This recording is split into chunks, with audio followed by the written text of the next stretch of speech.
설날입니다. 잘 지내셨습니까? 우리 한국에 가족들이 계신 분들도 계실 텐데 인사도 하시고 전화통화도 하시고 하셨습니까? 저희는 영상통화를 했어요. 두 분 양쪽 어른들에게 영상통화를 하면서 이렇게 얼굴을 뵐 수 있었습니다. 그렇게 세상이 이렇게 발전한 걸 보면서 참 좋더라고요. 시간이 살같이 빠르게 흘러서 벌써 새해를 시작하고 한 달이 마무리되어 가고 있습니다. 올해가 시작하자마자 이런저런 일들로 참 분주했었던 것 같은데요. 또 더운 날씨도 많았고요. 그렇지만 마음을 이렇게 잘 가다듬고 또 은혜의 보좌 앞에서 하나님의 충만하신 은혜를 마음껏 누리게 되시기를 간절히 바랍니다. 주일 설교를 한 번씩 이렇게 맡게 되면서 저는 복음서에 있는 주님께서 말씀하신 비유들을 다루어 가야겠다라고 마음먹고 마태복음부터 시작을 했는데요. 오늘은 알곡과 가라지 비유라고 알려져 있는 말씀을 가지고 천국에 대해서 생각을 해보려고 합니다. 먼저 시작하기 전에 용어를 좀 정리를 할게요. 이제 우리가 알곡과 가라지의 비유라고 잘 알려져 있는데 오늘 말씀에 본 것처럼 개역개정에서는 곡식과 가라지라는 용어를 사용하고 있거든요. 네, 먼저 보던 옛날 버전대로 오늘은 알곡과 가라지라는 용어를 사용하도록 하겠습니다. 그게 더 이렇게 알기 쉽고 분명하게 구분이 되는 것 같아서요. 그렇게 하도록 할게요. 말씀이 참 쉬워서요. 특별히 다른 설명을 더 드리지 않아도 될 것 같은데요. 정리하면 이겁니다. 넓은 밭을 가진 한 농부가 있습니다. 그 농부가 이제 그 밭에 좋은 씨를 골라서 선별하여서 그 좋은 씨를 뿌리지요. 많은 기대감을 가지고 그 씨를 뿌릴 거예요. 그렇게 씨를 뿌리고 밭을 갈고 비료를 주고 물을 주면서 그 밭에는 그 씨앗들이 새싹이 돋고 조금씩 풀이 자라기 시작하고 이제 어느 정도 키가 자라게 될 것입니다. 그러던 중에 종들이 보니까 중간중간에 잡초들이 섞여 있는 걸 보게 된 거예요. 종들은 보통은 잡초를 보고 그 잡초를 그냥 뽑아버릴 수도 있었을 텐데 주인에게 지금 보고를 합니다. 주인님, 좋은 씨를 뿌렸잖아요. 그런데 이렇게 잡초가 왜 이렇게 많이 나오는 겁니까? 라고 주인에게 물어보는 거예요. 그랬더니 주인이 뭐라 그럽니까? 하하, 이건 원수짓이로구나. 그놈 말고는 이런 짓을 할 놈은 없지 하고 주인은 이제 그 생각을 하고 있었던 거예요. 그러니까 주인이 그러죠. 원수가 밤에 우리가 잘 때 와서 가라지씨, 잡초씨를 뿌려놓은 게로구나 하고 아마도 굉장히 그 말을 하면서 그 사실을 알고 화가 났을 겁니다. 당연하죠. 잡초는 농사에 있어서 굉장히 골치 아픈 놈이거든요. 왜 그렇습니까? 여러분 농사하시는 분들도 계시겠지만 흙의 영양도 중요하고 여러 가지 농사에 필요한 요소들도 많이 잘 맞아야 되겠지만 특별히 잡초라고 하는 놈들은 농작물들이 자라는데 굉장히 큰 방해꾼이 됩니다. 농작물에게 가야 할 영양분들이 잡초들에게 빼앗기기도 하고 그 번식력과 성장 속도가 너무나 빠르고 굉장해서 그 잡초들이 먼저 뿌리를 내리고 잎을 내어서 원래 우리가 키우려고 하는 그 농작물들은 힘을 잃어버리고 비실비실하기가 쉽거든요. 그러한 이유로 농사를 하는 농부들은 매일 밭에 나가서 하는 일 중에 하나가 이 잡초를 제거하고 뽑는 일이에요. 그래야 농작물들이 잘 자라고 방해받지 않고 햇볕도 잘 받고 또 흙에서 영양을 고르게 흡수해서 좋은 열매, 풍성한 결실을 맺을 수 있기 때문입니다. 그래서 오늘 성경 속에 주인의 종들도 이 잡풀들이 농사를 망칠 수 있으니까 주인에게 가라지들을 없애버릴까요? 하고 물어보는 겁니다. 일반적인 농사였다면 아마도 당연한 과정이겠죠. 당연히 잡초를 제거해야죠. 풍성한 결실을 위해서. 그런데 주인은 오늘 의외로 뭐라고 말합니까? 그냥 두어라 라고 말해요. 나중에 추수 때가 되면 그때 가라지는 걷어서 태워버리자꾸나 하고 잡초를 뽑지 말라고 하시는 겁니다. 어차피 나중에 곡식과 가라지가 구분이 되고 그때 가서 처리하면 된다라는 거죠. 이것이 오늘 주님께서 말씀 가운데 우리에게 주시는 비유의 주된 줄거리입니다. 자, 이 비유가 무슨 의미인지 우린 고민할 필요가 없어요. 주님께서 직접 제자들에게 뒤에서 설명을 해주시고 계십니다. 36절에서 43절까지의 말씀이 그 부분인데요. 거기서 하나씩 짝을 맞춰서 가면 이렇습니다. 37절부터 읽어보면, 자, 좋은 씨를 뿌리는 이는 인자요, 밭은 세상이요, 좋은 씨는 천국의 아들들이요, 가라지는 악한 자의 아들들이요, 가라지를 뿌린 원수는 마귀요, 추수 때는 세상 끝이요, 추수꾼은 천사들이니. 이렇게 주님께서 친절하게 하나하나 무엇을 상징하는지, 무엇을 비유하는지 설명을 해주시고 계십니다. 그러면 이 개념을 다시 비유에 적용해 보자면 무슨 말입니까? 하나님께서 세상이라고 하는 이 밭에 좋은 씨, 그러니까 천국의 아들들을 보내셨고, 그 아들들을 통해서 풍성한 결실과 열매를 맺으려고 하셨다라는 거예요. 그런데 악한 사탄 마귀가 밤에 몰래 와서 주인인 하나님 몰래 악한 자의 아들들을 그 세상 가운데 마구마구 뿌려놓고 갔다라는 겁니다. 그러니까 천사들이 이제 가라지, 그 악한 자의 아들들을 진멸을 하려고 했는데 하나님께서 그냥 내버려 두어라 라고 하시는 거죠. 왜냐하면 심판 때까지는 알곡과 가라지, 천국의 아들들과 악한 자의 아들들이 구분이 잘 안 되기 때문이에요. 그러니까 그냥 두었다가 심판 때가 되면 주님이 재림하시는 날, 이 땅에 종말이 오는 날 하나님께서 그 천사들을 시켜서 악한 자의 아들들을 뽑아 거두어 지옥으로 그 풀무불에 던져 넣을 것이고, 의인들은, 알곡들은 곧간 아버지 나라에 들어가게 될 것이라고 하는 하나님의 계획을 설명해 주고 있는 비유인 것입니다. 천국은 그러한 하나님의 다스림에 있는 곳이라는 것을 우리에게 보여주고 있는 거예요. 이 비유를 보면서요, 우리가 신앙생활을 하면서 참 답답해하고 궁금해했던 한 가지 문제에 대한 해답이 여기에 있음을 우리는 알 수가 있습니다. 그게 뭐냐면, 우리가 살아가는 이 세상 속에는 가라지가 공존하고 있다라는 거예요. 게다가 그 가라지가 이 세상을 살면서 힘도 없고 영향력도 없는 그런 무기력한 존재가 아니라, 그 가라지는 창성하고 번창하기까지 할 수 있다라는 것입니다. 때로는 사람들이 이런 질문하지 않습니까?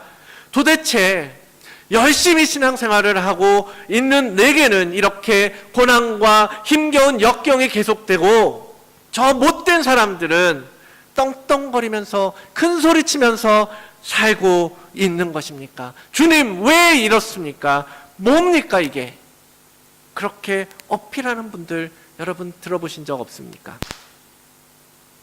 그런데 오늘 주님께서는 이 세상, 이 밭은 그럴 수밖에 없는 그러한 공간이라는 걸 우리에게 가르쳐주고 계시는 거예요. 사탄 마귀가 우리를 회방하고 무너뜨리려고 덤비고 있기 때문에 그 가라지 같은 인간들, 악한 자의 아들들이 끊임없이 우리 천국의 아들들, 하나님의 백성들을 못살게 굴고 힘들게 할 수 있다는 겁니다. 그것은 마치 하나님께서 택하시고 뿌리신 천국의 아들들을 보호해주고 계시지 않는 것처럼 들릴 수도 있습니다. 왜 하나님께서 악한 자들에게 그렇게 기회를 주시고 그들을 망하게 하지 않으시는 걸까요? 그들을 왜 이 땅에서 있을 때 심판하지 않으시는 걸까요? 왜 악한 자들이 큰 소리 치면서 그렇게 사는 꼴을 하나님은 보고만 계실까? 주님께서는 하나님의 마음을 이렇게 알려주십니다. 하나님은 정말 그렇게 번창한 가라지가 아니라 한 그루 한 그루의 좋은 씨, 우리 알곡 한 사람 한 사람에 더 깊은 관심을 가지고 계시고, 그 하나하나의 알곡들이 잡초 때문에 뽑히거나 상하지 않게 되기를 바라신다라는 거예요. 무슨 말이냐면, 오늘 본문에 기록되어 있지요. 가라지를 뽑다가 곡식까지 뽑을까 염려하노라. 주인이 종에게 말하지 않습니까? 이렇게 말씀하시는 데는 두 가지 이유가 있어요. 그 하나는 가라지와 알곡이 너무나도 비슷하기 때문입니다. 그것 때문에 잘 구분이 안 돼서요, 가라지인 줄 알고 알곡이 뽑혀버릴까봐 그런 위험이 있다라는 거죠. 풀이 자라는 동안에는 잘 알 수가 없습니다. 그러다가 쌀알이 맺히듯이 결실이 맺힐 때가 돼야 비로소 농부들은 곡식과 가라지를 구분하기가 쉽게 된다라는 거예요. 그래서 주님께서는 추수 때까지 기다리자라고 종들에게 제안을 하시는 겁니다. 또 그렇게 하는 두 번째 이유는 가라지가 땅속에 뿌리를 내리기 시작하면요, 급속하게 뿌리를 내리면서 알곡의 뿌리하고 이렇게 얽히게 돼요. 그러니까 가라지를 뽑다가 알곡까지 같이 뽑혀버리는 수가 있다라는 겁니다. 그런 위험 외에도 가라지를 뽑기 위해서 다니면서 알곡이 꺾인다든지 알곡이 밟힌다든지 하는 그러한 위험도 있을 수 있겠지요. 하나님께서는 이런 알곡에 대한 모든 위험의 요소를 고려하시고 생각하셔서 지금은 그냥 두겠다라고 말씀하시는 겁니다. 하나님은 천국의 아들들, 여러분 한 사람 한 사람을 너무나 사랑하시기 때문에 여러분을 지켜주고 싶으신 거예요. 악인들이 잠시 흥황하고 성공하는 것처럼 보여도 그들을 이 세상에서 진멸하지 않고 내버려 두십니다. 왜? 단 하나의 알곡들도 놓치고 싶지 않아서, 죽이고 싶지 않아서, 뽑히지 않게 하기 위해서 단 한 사람의 하나님의 백성들도 잃어버리고 싶지 않아서 하나님은 그 악한 자들을 잠시 심판 때까지 내버려 두시는 것입니다. 성도 여러분, 하나님은 가라지가 얼마나 자라고 얼마나 번창하고 성공하느냐는 관심을 갖고 계시지 않습니다. 오직 하나, 너, 내 아들, 내 딸을 생각하고 그들을 사랑하시는 거예요. 당신의 아들들, 천국의 아들들이 꺾이지 않고 뽑혀나가지 않고 그 밭에서 하나님의 보호하심 아래에서 머물러 있기를 바라시고 계십니다. 하나님의 마음을 여러분 아십니까? 단 한 마리의 잃어버린 양을 찾아서 산골짜기와 계곡과 온 들판을 여기저기 구석구석 찾아다니시는 그 목자의 마음, 사랑하는 나의 양을 향한 주님의 그 안타까운 마음이 이 세상에서 비록 악인들이 창궐한다 할지라도 그들을 잠시 내버려두고 계신 이유라는 거예요. 여러분은 그 하나님의 관심의 대상, 그 하나님의 사랑하시는 대상입니다. 잊지 마십시오. 하나님께서 우리가 꺾이고 밟히지 않도록 계속해서 지켜보시고 보호해 주신다라는 걸 말입니다. 그러니까 성도 여러분, 악한 자들이 여러분들의 주변에서 여러분들의 성장을 막고 방해하고 볕을 가리고 영향을 빼앗아가는 것처럼 보여도 여러분이 천국의 아들이라고 하는 그 믿음만은 흔들려서는 안 될 것입니다. 넘어지고 꺾여서는 결코 안 되는 겁니다. 마지막 때의 악인의 끝은 무엇입니까? 그들은 심판날에 결국 뽑히고 묶여서 불 가운데 던져지리라 라고 선포하고 계시지 않습니까? 지금 우리가 가라지 같은 그 어떤 누군가로 인해서 어려움을 겪고 있을지라도 우리가 결코 포기하지 말아야 할 이유는 여기에 있는 겁니다. 마지막 때가 되면 악인들은 멸망하게 될 것이고 끝까지 견디고 열매 맺는 참 천국의 백성들은, 보십시오, 오늘 말씀 43절에 말씀하고 계시는 것처럼 그때의 의인들은 자기 아버지의 나라에서 해와 같이 빛나리라. 해와 같이 빛나리라. 그날이 되면 우리는 아버지 나라, 거기가 바로 천국이죠. 하나님의 다스림이 있는 곳, 하나님의 평화와 안식이 있는 그곳에서 해와 같이 빛나리라. 계시록에 보면 7교회를 향한 주님의 메시지의 결론도 동일합니다. 주님께서는 서머나 교회에게 이렇게 말씀하십니다. 계시록 2장 10절을 보십시오. 내가 죽도록 충성하라. 그리하면 내가 생명의 관을 너에게 주리라.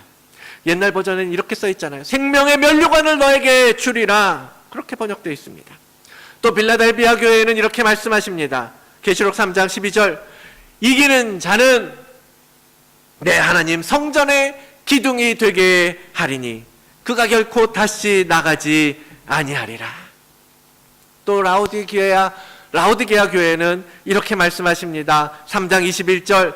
그에게는 내가 내 보좌에 함께 하여 주기를 내가 이기고 아버지 보좌에 함께 앉은 것과 같이 하리라. 아멘. 이기는 자에게는 아버지의 나라에서 주님과 함께 보좌에 앉아서 생명의 면류관을 쓰고 흰옷을 입고 하나님의 영광의 잔치에 참여하게 될 것이라는 그 주님의 약속, 오늘 비유를 통해서 가르쳐주고 계신 그 마지막 날의 그림과 일맥상통하는 것 아니겠습니까? 해와 같이 빛나리라. 해처럼 밝게 빛나는 천국에서의 그 영광스러운 승리의 장면을 여러분 그려보십시오. 오늘 비록 가라지에 치이고 영양분을 빼앗기고 눈물을 흘리지만 우리에게는 그 천국의 소망이 있지 않습니까? 세상 사람들이 지금 나보다 조금 앞서 있고 가진 게 많고 더 잘난 것 같고 성공한 것처럼 보이지만, 그러면서 그들은 또 오늘 내가 가진 그 보잘것없는 것조차 빼앗으려고 우리를 괴롭히고 힘들게 하고 있지만, 우리가 그럼에도 불구하고 하나님의 은혜의 보좌 앞에 설 수 있는 것은 하나님께서 우리를 너무나 사랑하고 아끼고 계시고 그 마지막 날에 대한 너무나도 분명하고도 확고한 그 소망을 약속해 주셨기 때문입니다. 성도 여러분, 그 소망을 놓치지 마시길 바랍니다. 아버지 나라, 천국, 그 하나님의 다스림 아래 온전히 들어가는 그날, 해처럼 밝게 반짝반짝 빛나는 그날의 소망을 포기하지 마시고 주님 붙잡고 깊이 뿌리 내려가시기를 바랍니다. 오늘 이 비유를 보면서요, 한 가지 더 주시는 은혜가 있는데요, 감사한 것은 그 마지막 때에, 추수 때에 알곡들이 어떤 결실을 맺었는가에 대한 언급이 없다라는 거예요. 사실 성경 여러 부분에서 성도가 풍성한 열매를 맺어야 한다라는 가르침은 많이 담겨 있는 것이 사실입니다. 그렇지만 오늘 하나님께서 이 비유를 통해서 포커스하고 계시는 것은 끝까지 견뎌서 알곡으로서 추수 때에 구분돼야 된다라는 거예요. 얼마나 풍성하게, 얼마나 건강하게, 얼마나 아름답게가 아니라 그저 알곡이라는 그 자체로 곡간에 담겨지게 된다라는 사실입니다. 그게 감사한 거예요. 우리가 하나님의 나라를 위해서 어떤 대단한 성과를 만들고 그래야 천국에 들어갈 수 있는 게 아니라는 말씀입니다. 무언가 내 힘으로 이루고 열매를 맺고 대단한 그 무엇을 이루냐가 중요한 것이 아니라 네가 천국의 아들로서의 삶을 살아냈느냐, 그저 그것이 문제로다.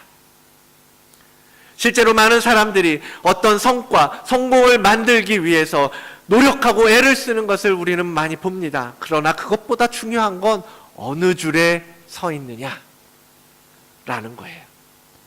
천국의 아들들의 라인에 잘 서 있어야 되는데 혹시라도 그 라인을 벗어나서 악한 자의 아들들 라인에 서 있는 건 아닌가, 여러분 그걸 주의하라는 겁니다. 마태복음 25장 31절로 34절의 말씀입니다. 우리 그 부분을 함께 보겠습니다. 인자가 자기 영광으로 모든 천사와 함께 올 때에 자기 영광의 보좌에 앉으리니 모든 민족을 그 앞에 모으고 각각 구분하기를 목자가 양과 염소를 구분하는 것 같이 하여 양은 그 오른편에 염소는 왼편에 두리라. 그때에 임금이 그 오른편에 있는 자들에게 이르시되 내 아버지께 복받을 자들이여 나와 창세로부터 너희를 위하여 예비된 나라를 상속받으라. 아멘. 마지막 때에 주님께서 그 모든 민족을 불러 모아서 왼편과 오른편으로 구분하신다라고 말씀하십니다. 왼편엔 염소가 오른편엔 양을 구분해서 세우는 거죠. 그래서 오른편에 있는 양들에게는 양들은 천국에서 예비된 나라를 상속받을 것이라고 하십니다. 그러면 왼편에 있는 염소들은 어떻게 됩니까? 41절. 또 왼편에 있는 자들에게 이르시되 저주를 받은 자들아 나를 떠나 마귀와 그 사자들을 위하여 예비된 영원한 불에 들어가라. 마지막 때에 어디에 서는가? 어디에 줄 서는 거가 결국은 핵심이라는 거죠. 왼편이 아니라 오른편. 그 오른편에 서 있어야 약속은 우리의 것이 되는 겁니다. 얼마나 감사해요. 줄만 잘 서면 됩니다. 줄 잘 서십시오. 알곡과 가라지, 양과 염소. 여기 모인 성도님들은 물론 모두 알곡의 줄에 잘 서 계신 분들인 줄 믿습니다. 그 줄 끝까지 잘 붙잡고 가셔야 돼요. 소망이 이루어지는 그날까지 말입니다. 여기서 한 가지 질문이 더 생각이 납니다. 그럼 알곡은 끝까지 알곡이고 가라지는 그냥 처음부터 가라지로 살다가 그렇게 불에 태워져야 되는 건가? 하나님의 택한 자들, 천국의 아들들은 끝까지 그렇게 천국의 아들들로 살게 되는 걸까? 무슨 짓을 해도 어떻게 살아도 정말 그럴까? 저희가 따르고 있는 장로교 교리에 의하면 하나님의 택하심을 따라 구원을 얻은 백성은 결코 그 구원을 잃어버리지 않을 것이라고 가르쳐주고 있습니다. 그것을 성도의 견인이라고 하는 구원의 한 여정을 통해서 그것이 이루어지는데요. 하나님이 택하신 백성들에 대해서 끝까지 하나님께서 인도하셔서 결국 구원에 이르게 하신다라고 하는 거거든요. 본질적으로 그 교리는 분명한 진리입니다. 하나님의 택하심 안에서 그 구원은 결코 잃어버리거나 변개되어지지 않는다라는 겁니다. 그러면 한 번 알곡은 끝까지 알곡입니까? 앞서 했던 질문들은 어떤 의미가 있을까요? 우리가 흔히 헷갈리기 쉬운 부분이 그거예요. 구원을 얻은 백성, 즉 알곡인데 가라지가 될 수도 있을까? 또는 하나님이 택하지 않은 가라지인데 어느 날 알곡으로 변할 수도 있을까? 말씀드렸던 것처럼 본질적으로 하나님의 택하심은 변하지 않습니다. 문제는 우리가 그 사실을 분명하게 명확하게 분간하지 못한다라는 데 있는 거예요. 우리는 누가 선택되었고 누가 선택받지 못했다라는 것을 판단할 수 없습니다. 누가 알곡이고 누가 가라지인 줄 우리가 알 수 없다라는 거예요. 왜? 구원은 하나님만이 아시는 하나님의 주권적인 문제이기 때문입니다. 그 하나님의 택하심이라는 것도 바로 하나님의 관점에서 이해돼야 될 문제이지 우리가 바라보는 우리의 시선에서 보는 건 다르다라는 거예요. 다만 분명한 건 하나님이 약속하신, 하나님께서 택하신 자들은 그 거듭남, 중생이라고 하는 특별한 과정을 거쳐서 성화에 이르기까지 하나님께서 책임지시고 구원을 완성하실 거예요. 다른 말로 우리가 성령으로 거듭났다라고 한다면 하나님께서 반드시 구원에 이르기까지 도와주실 것이지만 우리가 거듭났다라고 생각했던 그것이 성령에 의한 게 아니라면 우리는 착각을 하고 있는 것일 수도 있는 겁니다. 교회에 있다고 해서 모두가 구원에 이르는 것이 아닐 수도 있다라는 거예요. 오늘 비유도 그걸 분명하게 가르쳐주고 계시지 않습니까? 세상이라고 하는 밭에 가라지가 공존하고 있다고 말입니다. 교회도 세상의 한 부분일 수밖에 없고 우리가 살아가는 이 한 사회의 구성 요소이기 때문에 교회에도 구원받지 못할 가라지가 존재할 수 있다라는 거예요. 그래서 성령에 의해서 회심과 중생을 경험하지 않으면 구원을 확신하는 것이 사실은 어렵다고 말씀드릴 수밖에 없습니다. 굉장히 조심스럽고 예민한 부분이에요. 네, 여러분이 알곡이냐 가라지냐는 여러분 스스로 하나님과의 관계 가운데에서 정말 확인하시고 확증을 얻으셔야 되는 거예요. 정말 구원의 확신이 있고 중생을 경험한 사람이라면 그 사람은 분명히 하나님의 견인의 과정 위에 계실 것입니다. 그 성도의 견인이라고 하는 과정, 의롭게 되어지는 그 성화, sanctification이라고 으로 가도록 하나님께서 이끌어 가실 것입니다. 그래서 참으로 구원받은 백성은 그 온전한 데에 이르기까지 계속해서 성장하고 자라가는 특성을 가지게 되는 거예요. 그게 성도의 견인이거든요. 그것을 통해서 우리는 하나님께서 원하시는 하나님의 백성이 되어가는 겁니다. 그런데 성장하지 못하고 있고 성장을 멈춰버렸다면 왜 그런 건지 그 이유에 대해서 진지하게 고민을 좀 해보셔야 되는 거예요. 무슨 말씀을 드리고 싶은 거냐면요, 하나님의 관점에서 구원은 대초부터 이미 예정되어 있는 택하심이지만 우리의 관점에서는, 우리 무지하고 제한된 우리 사람들의 입장의 관점에서는 알곡이 가라지가 되기도 하고 가라지가 알곡이 될 수도 있는, 알곡으로 바뀌는 그러한 변화가 있을 수 있다라는 거예요. 여러분, 생물학적으로는 알곡이 가라지가 되거나 가라지가 알곡으로 변할 가능성은 0%입니다. 제로예요. 그럴 가능성은 없습니다. 과학적으로. 좋은 나무에서 좋은 열매가 나오고 나쁜 나무에서 나쁜 열매가 나오는 것, 그것은 하나님의 기본적인 섭리예요. 그런데 어떻게 변화될 수 있을까? 예수 그리스도를 만나면 그것이 가능해지는 겁니다. 여러분, 요한복음 2장에서 사도 요한이 의도적으로 배치한 첫 번째 이적의 사건이 뭔지 아십니까? 가나 혼인잔치의 기적이에요. 그 스토리를 여러분 기억하실 겁니다. 요한복음 2장 1절로 11절까지의 말씀 부분인데요, 내용이 그거죠. 예수님이 제자들과 함께 또 그 어머님이 초대된 혼인잔치에 함께 초청받아서 가셨습니다. 그런데 잔치집에 그만 포도주가 바닥이 나버렸어요. 그때 어머니 마리아가 예수께 말씀하십니다. 아이고, 포도주가 떨어졌단다 라고 말씀하세요. 그때 예수님이 어떻게 반응하십니까? 처음에는 그게 나랑 무슨 상관이 있습니까? 라고 말씀하셨는데요, 결국은 물이 포도주로 바뀌어지는 기적을 보여주셨단 말이에요. 자, 요한이 왜 주님께서 베푸신 그 수많은 이적 가운데서 특별히 몇몇 기적만을 요한복음에 실으면서 또 그 중에서 이 물이 포도주로 바뀐 이적을 가장 앞부분인 2장에 배치하고 있는가? 여러 가지 이유가 있고 해석이 있을 수 있겠지만 오늘 말씀과 관련해서 제게 주신 생각은 이거예요. 하나님은 변화시킬 수 있는 능력이 있으신 분이다. 예수 그리스도를 통해서 완전한 다른 개체로 바꾸실 수 있는 분이심을 보여주는 사건이었다라는 겁니다.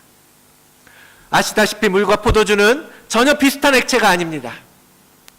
전혀 다른 성분을 가진, 그렇게 자연적으로 비슷하게 바뀔 수 있는 그 어떤 상관성도 존재하지 않아요.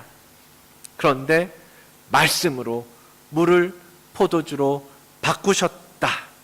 그 주님이 말씀하시고 움직이시고 일하시면 물이 전혀 다른 포도주로 바뀌듯이 가라지도 그 안에 모든 독성과 악한 것들이 제거된 알곡으로 변화될 수 있지 않겠습니까? 염소가 양이 되고 가라지가 알곡이 된 후 물이 포도주가 될 수 있지 않겠습니까? 예수 그리스도를 만나면 과학이 풀어줄 수 없는 그 변화, 완전히 새로운 변화를 경험하게 된다라는 겁니다. 성도 여러분, 혹시 여러분 중에 아직 내가 가라지인지 알곡인지, 하나님의 택함 받은 백성인지 그렇지 않은 백성인지 확신 있게 대답하실 수 없는 분들이 계시다면 예수 그리스도를 만나십시오. 지금껏 가라지 인생을 살아왔다고 할지라도 주님은 그 모든 과거에서 순결한 알곡으로 100% 바꾸어 주실 수 있는 분이십니다. 구원의 줄인 줄 알고 서 있었는데 알고 보니 염소들이 가득한 왼편 줄이었다고 할지라도 우리 주님을 만나면 주님께서 오른편 양의 줄로 거뜬하게 옮겨 주실 것입니다. 그래서 주님을 만나시고 천국의 아들로 새롭게 태어나서 아버지의 나라에서 해와 같이 빛나는 그날을 소망하며 살아야 되지 않겠습니까?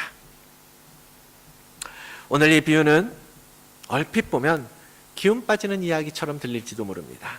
어쩐지 우리를 이렇게 못살게 굴고 힘들게 하는 사람들이 가는 곳마다 이렇게 득실득실 하더라. 교회 다니는 사람들이 어떻게 저렇게 악할 수가 있어? 했던 그런 많은 질문들의 답. 우리가 살아가는 이 세상, 교회 안에조차도 사탄이 심어놓은 악한 자의 아들들이 무수하게 섞여서 살아가고 있다라고 하는 조금은 힘 빠지는 이야기처럼 들릴지도 모르지만 조금만 더 깊이 하나님의 마음 안으로 들어가면 그 무엇보다도 커다란 위로를 우리에게 주시는 말씀이라는 것을 여러분 깨달으시기를 바랍니다. 주님은, 우리를 택하신 하나님은 우리를 이 세상에 보내시면서 알곡으로 보내셨고 우리에게, 그러한 알곡에게 한이없는 관심과 사랑을 쏟아주고 계십니다.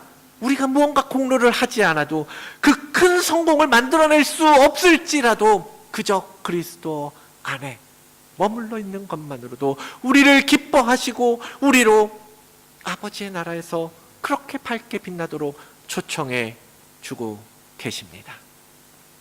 성도 여러분, 지금 내 옆에 뿌리를 뻗고 있는 그 가라지 때문에 숨통을 조이고 짓밟는 것 같은 그 악한 자의 아들들 때문에 눈물 나고 힘겹고 쓰라리십니까?